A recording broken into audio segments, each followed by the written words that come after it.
And we're back on Fresh Waves. I'm your host, Bren Masson, and at the moment we are on the phone with Barrie Martin of Yours Outdoors, and he's also very involved with the Hike Haliburton festival that takes place in September in Haliburton. And, you know, I'm going to use you as an example, Barrie, because I think that Stouffville should have a hike festival as well. I think we should do ours in October. We have the lion's share of the York Regional Forest within the boundaries of Whitchurch Stouffville, and it would be wonderful for people to get out and hike those areas and enjoy the beauty that they have. Do you guys do the winter hiking as well?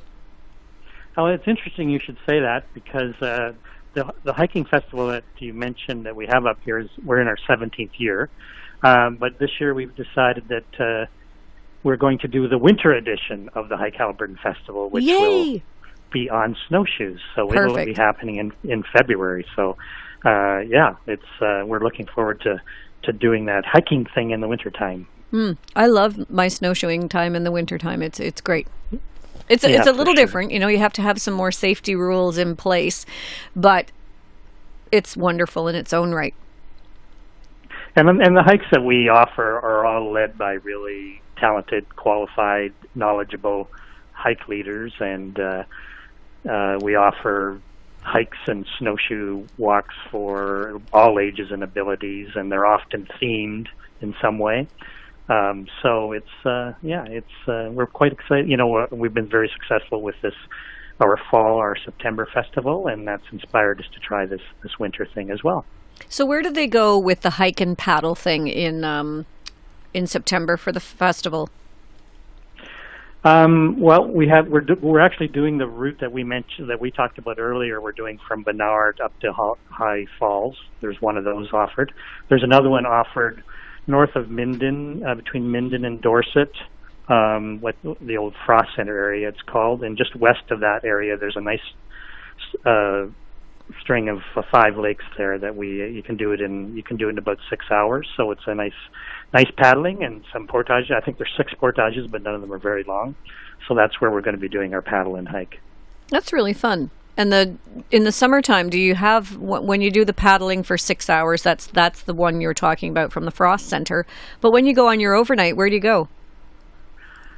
Sorry, our company doesn't actually do overnights. I mentioned that the early one I mentioned, you actually stay in a local resort and kind of, have very comfortable accommodations, and then during the day we go out and paddle and do paddle instruction and do that day trip that I mentioned as well. So. Now, do you recommend that people take the paddling instruction? Because, you know, now with YouTube, I find people say to me all the time, I don't need to learn. I watched YouTube yesterday, and they gave me the full tutorial, and I was standing in my backyard with a stick pretending to be on a paddleboard, and everything should be good. I would recommend spending some time with a certified teacher, because they will teach you the basics, but they will also teach you ways that you can refine your technique, and then actually being on the water and feeling the water and getting a sense of how things work on a quiet lake or on a lake that's got a few waves, a little bit of wind. So you really need to spend some time with someone who knows what they're doing. I mean, my canoe instructor is a professor at Sir Sanford Fleming in the outdoor adventure program. So you're in really good hands when you're with Rick. So. Yeah, Rick is a great instructor. He was our instructor for the hike leader certification that I did a couple of weeks ago. Yeah. It was a great weekend, let me tell you. So glad you enjoyed it. Yeah. So tell us, give us an example of one of your worst case scenario weather adventures in a canoe. People always like to hear stories like that. Has anything come to mind? Well, I guess when we were in Georgian Bay, there's one point, and I'm just trying to remember the name of it, but it's notorious for stranding canoeists for a day or two until the winds die down. Wow. So that was a little bit iffy. We were lucky, even though it seemed to be a really quiet day in the bays that we were at. Once we got out to that point, it became a challenge to get around it, even though it was supposedly one of those calmer days. But once out of that point, the winds were high, the waves were high, and we pushed on through, and we got to where we wanted to be. So that was a tense few moments until we got around that point. So Yeah, and you always think you're in shape until your arms feel like rubber bands and you can't go one step further. Well, we went up to High Falls one day and we came back, and it was great. It was a tough paddle because it was kind of windy that day, so you're battling the current on the way there, and on the way back, we had the current with us, but the wind picked up. Yeah. And when we hit the open water on Benore Lake, we were 40-kilometer winds in our face, and we had the open water portion left to do, and I thought we were going to die. It was just awful. I mean, really, your arms, you went past the burn point in your arms to every time you lifted the paddle out of the water, you were going 3 feet backwards. It was just crazy. But we made it, and we're alive to tell the tale, so I guess it's all good, right? Yeah, it worked. As long as you got your PFD on and you've got that determination, you're going to get there. Yeah, that's for sure. And you've got some good instruction because, you can't learn it all from YouTube. You need to feel the water, feel the paddle, know how the canoe reacts. Each canoe is different. Each vessel is different. Paddle boards respond differently than canoes, which respond a little differently than kayaks. I have a kayak that doesn't have a rudder. I have a kayak that has a rudder. I prefer my kayak with the rudder, quite honestly. Yeah, for sure. Well, and, I just mentioned that we do kind of a half day of instruction to introduce you to some different strokes and techniques. But we also can arrange there's certification courses where you can spend a day or a whole weekend learning more skills and being truly competent at canoeing. So those types of experiences can be arranged too. We do a lot of custom work. If there's a particular group that would like to do something in particular, we can make that happen. Mm-hmm. Is there any whitewater canoeing possibilities in Haliburton area? Oh, for sure. We have the Minden Whitewater Preserve, which was the site for the Pan Am Games when they were in Ontario a couple of years ago. Mm-hmm. So that's high-level whitewater canoeing conditions. I thought that was kayaking there. Pardon? I thought that was only kayaking there. I've never seen a canoe on the water there. There's been some open water canoe events there. Wow. I mean, it's crazy stuff, but it's you're right. It's mostly kayaking, but there have been some open water canoe stuff. And you can also, at the base of it, you can take your canoe and play around in some of the whitewater without it being too extreme. So you see lots of people just giving it a try at the bottom end of the run and having some fun. Wow. And other than that, I know people go up into the Combermere area and Palmer Rapids to do some whitewater, and then up to Ottawa River. Yeah, Madawaska Canoe School is a great spot to go. Owl rafting are all great locations to experience the big white. Mm-hmm. Which is a lot of fun, but it's, again, a skill unto itself, isn't it? Just because you can paddle around a lake doesn't mean you're equipped with what it takes to handle whitewater. That's right. That's whitewaters. I've done a little bit of whitewater, but not a huge amount, and it definitely requires a different skill set. Mm-hmm. And a helmet. And a helmet, yes. So when you're out on a canoe, for people who are listening in and they're thinking that they might go up north and, hang out in the Haliburton area for a while, what are the requirements? What do you need in the canoe when you go out, other than you should be wearing your life jacket? Yeah, you should be wearing your life jacket, and you should have a safety kit, which that all boats need to have. And they, typically, you can put one together yourself, but they're typically, you can buy them at the hardware stores in the orange container that includes a throw rope and a flashlight and a whistle, and of course the container is a bail can itself, so the canoes need to have that. And of course you want to have, doesn't hurt to bring along an extra paddle in case you lose your paddle. And you should also have a rope that you can tie your canoe up to the shore, that sort of thing. So, but that's really all you need, and then whatever food and beverage you need to take along as well. Mm-hmm. A little bit of water and that kind of thing. Yep, for sure. And if you're going on a day trip, you gotta know where you're going. You gotta do your little plan, right? Yes, that's right. The map is pretty important, and GPS doesn't always work because there are some areas up here that we don't have coverage, so you have to be careful there. So getting a good topographical map and getting some maps from the local tourism offices will give you the information you need.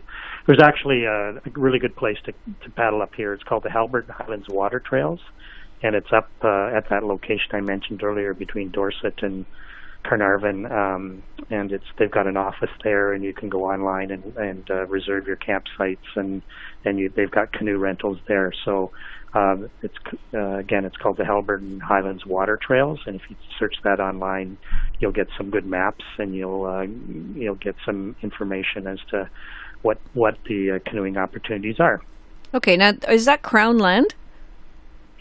Yeah, primarily. There are some lakes that have cottages on them. Some lakes don't have cottages, and they've got a number of day trips as well as, say, 2 or 3 or 4 day trips as well.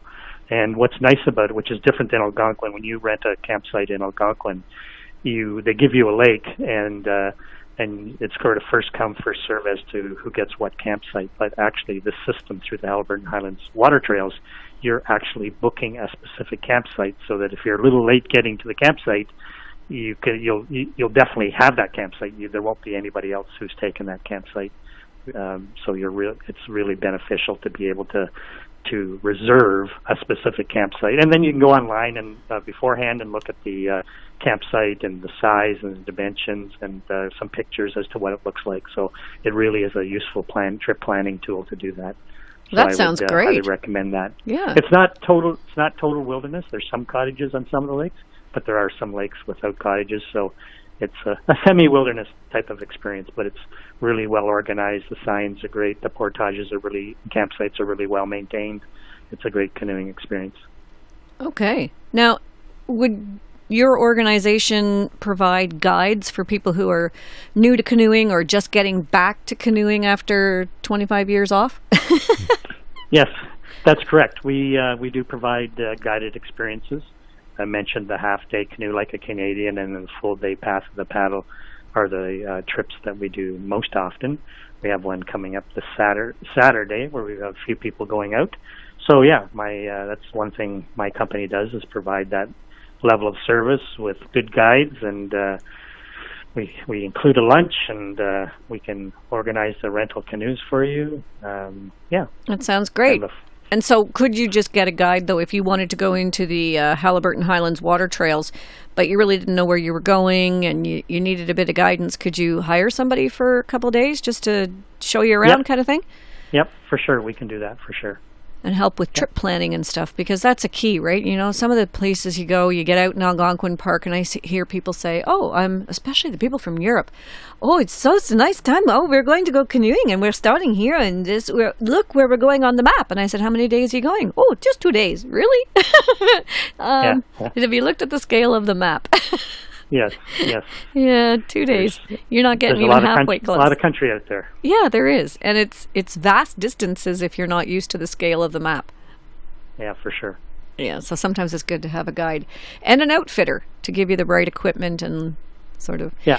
But, So Algonquin Outfitters is the main contact up in our area. Right. They have offices in Minden and Haliburton and Oxtongue and Huntsville, and, a number of different... places where you can rent canoes and get fully outfitted with all your gear and all that sort of stuff. And it's a good option too, if you've never done this before, to try and rent your equipment the first time out, and then if you really like it, then invest in it, because it can be quite expensive by the time you buy all the little gadgets that you're going to need if you're going to do overnight tripping. Yeah, and if you want canoes that are lightweight and that you can carry easily over portages, made of Kevlar, lightweight Kevlar, then they get quite expensive as well. So it is an investment. Yeah, that's for sure. How much are Kevlar canoes these days? Do you know? Oh, because I know some of them are like $2,000-$3,000 depending on the size. Yeah, I was going to say probably anywhere from $2,000 to $4,000. Yeah, depending on the type you get and the size of it and how light it is. Obviously, the lighter it is, it tends to be more expensive. Right, and a little bit more fragile too. You got to wonder where you're taking your stuff. Like, I won't take my good paddleboard up to High Falls because I know that I have to actually bring the board into the rocks on the one side where I get out. The other side's all sand, but then you have to cross over in the middle of the rapids. So I prefer to get out on the east side of the rapids, and then I'm banking my board up onto rocks. Yeah, it's easy to get a scratch, that's for sure. Yeah, or a ding or a dent and all that kind of fun stuff. You have to know what you're doing. Yep. Yeah. And I guess that's part of the Hike Haliburton thing, too. I must say, one of the things that's always amazed me is showing up for a hike on Hike Haliburton days. And, one of the 30 people that shows up is wearing flip-flops. And you kind of say... That's right. Yeah. Our friend James here in the studio just raised his hand. He's laughing. Yeah.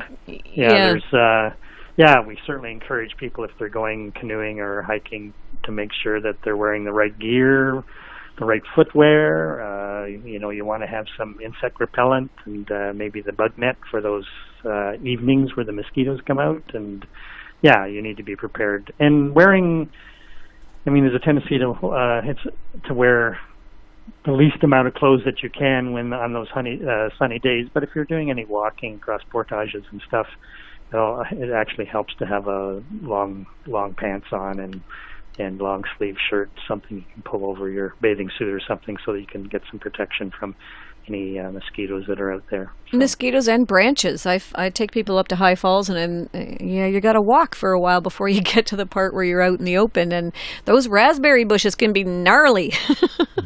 That's for sure. And even if you're out on the water, it's good to protect yourself with a long sleeve shirt or something, because that sun can be pretty hot. Yeah, it can be. And I always have to give a plug during a conversation like this for wearing a life jacket. The Canadian Sail Squadron, Power Sail Squadron, they always do a really good video on the boat floating down with two kids sitting in it with their life jackets on, but the parents are nowhere to be found because they've been, for whatever reason, tossed overboard and they don't have their life jackets on. And it's a good exercise with the kids who say, I can put my life jacket on, it's underneath the seat I'm sitting on, and put them in the water, get them to tread water, and then throw everybody a life jacket and say, okay, go, put your life jacket on in the water. Yeah. And this is when you're calm, you haven't been hit on the head with a canoe or a paddle or a rock, and you are in a perfectly calm setting. See how long it takes to put your life jacket on. Do it in a swimming pool, too. It's a really good activity to demonstrate that you cannot put your life jacket on in a panic situation when the boat is overturned, so wear it. Wear it all the time. Yep. It just makes sense. And there's so many great options now for life jackets. They're not the ones that you see at a big store like Costco, that they're just the old life jacket. There are actually really good paddling jackets that don't have all the padding underneath the arms. So you can move your arms more freely, and it's a better experience if you're canoeing or kayaking. Yeah, no, there's some really nice options there for you. Okay, well, thank you very much for joining us this morning, Barrie. We really appreciate talking to you. How do people get a hold of you if they're curious about doing a little paddling adventure this summer? Well, the best thing to do is just go to my website, which is yoursoutdoors.ca. Okay. And then they can find you and all of the different things that you offer. Would it be possible, if someone has an idea of their own, for you to do a custom tour? Absolutely, yeah. We do a lot of custom adventures. Perfect. So plan an adventure, folks, if you've got something you want to do out in the Haliburton Highlands. I can't stress enough how pretty the Haliburton Highlands are and how wonderful it is to be up in that area. The town of Haliburton is great. I'm plugging Haliburton here because I really do love it. But then in the same sense, I don't want everyone going there because then they ruin my town. That's right. You can go wherever you want, just don't be at High Falls the same day I'm there. Yeah, right. I used to go there, honestly, in 1972 when we were going to High Falls. We were the only ones there. Didn't matter whether it was... You can still go there quite often without seeing any people, too, so that's a great location. And if you really do want to go on the day where you don't see anyone, there are 50 square miles of forestry access that buffer the park on the east corner there. It's Crown land. You're allowed to camp there as an Ontario resident. You can camp for free. If you're on your way up to High Falls, once you get past the shanty houses of what used to be Martin's Lumber Mill, you can go to the right instead of staying left, and you will find your way into Mink Lake, which is a beautiful little spot to spend an afternoon. It's a nice paddle there. There's a little bit of white water, but I've walked my canoe through it at the end of August, but at this time of the year, you can just sail right through there. It's really, really nice. And then set up a little lunch on the lake, have a swim, and go back. Sounds great. You're going to have to take me in there. Yeah, it's wonderful. I've seen more than one moose when I've been in that lake because no one goes. Yeah, that's great. That's great. All right, Barrie, it's been wonderful talking with you, and we'll have you on again right before Hike Haliburton, if that's okay with you. Yeah, I'd love to. Yeah, because we would love Thank to you very promote that festival. It's just a wonderful, wonderful hiking festival. Great. Thanks so much. All right, enjoy the sunny day up in the Haliburton Highlands. I certainly will. Thank you. Thank you. Well, that was Barrie Masson from Yours Outdoors in the Haliburton Highlands. He provides such great trips. And, you know, I don't do infomercials on this show, but that one I had to get in before the season starts, because if you are going up north and you've got the kids and you're thinking, man, I'd love to do a thing like that, but I, first of all, don't have 4 canoes that'll outfit my kids and their friends, and I don't have all the equipment, and I don't really know where to go. Phone Yours Outdoors and go for a terrific little adventure that will allow you to enjoy yourself. You know, I think James is looking at over there at his paper and making some notes here, but you know, if you get out on the water with the kids and they all just want to go helter-skelter everywhere, if you've got a guide and they know how to deal with kids and you can go from point A to point B, everybody has a great time. I grew up in the Kawarthas. Oh, did you? Oh, perfect. Me too. On the water. So it's not foreign to me, but I would love to take the kids to High Falls and crash your party, I think. You know, High Falls is one of those great places. It is a jewel, a real jewel. And you get there and you can actually play in the rapids. There are places where you can sit and the water just falls on your head and your neck and your shoulders. And there are places where there's calm little pools and you can just float around. And it really is a lovely place to spend a day. Well, we're going up for 2 weeks to the Kawartha, so I might give you a call. And I mean, how far is Minden from? Is it near Minden? It's actually near Harcourt, Ontario. Look that up on a map. I don't know where that is. Sort of between Bancroft and Haliburton. Okay, in the middle there. So it's an hour. It'll take you an hour and a half, maybe an hour. And but then when you get there, it's so worth it because it's a whole different experience than the Kawarthas. Our family had a cottage in Felon Falls for years.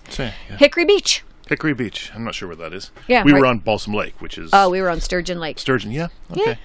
I like Sturgeon. In fact, that's where we've got a cottage for 2 weeks on Sturgeon Lake. You're going to be renting for 2 weeks? Yeah. Well, I'm renting. It's a family cottage. So the rent is good. Yeah, I like that kind of rent. Yeah. That's my favorite kind. But I at least I know I've got it for my kids. So, yeah, I'd love to do that. I might give you a call. Yeah, well, please do, because it's a lot of fun. And honestly, it's one of those trips that, for a kid, is the trip of a lifetime. Sure it is. They love it. They remember really it forever, don't they? Yeah, they do. And High Falls is a really interesting place because you can canoe, kayak, or paddleboard up to the falls. You can also walk in. There's a walking trail. And it's half-hour walk. They say, you know you're Canadian when you judge distances by time as opposed to kilometers. But you know what? I don't really care if it's 10 kilometers or 2 kilometers. It takes you about an hour and a bit. And if you've got kids, maybe 2 hours to walk up. But it's fun. It's a nice walk. It's old logging road, so it's well-traveled and wide, and it's great. Sounds great. Yeah. Yeah, I look forward to it. Maybe I'll do that. Why not? There's all kinds of fun things to do. And of course, now that we know about the Port Perry rowing team, I'm not sure there's a Stouffville rowing team, because if it was, it would be on Musselman's Lake, and I'm sure we would know about it. And since I don't. You know, I used to, there's a canoe, it's canoe, sailing, not sailing, but rowing.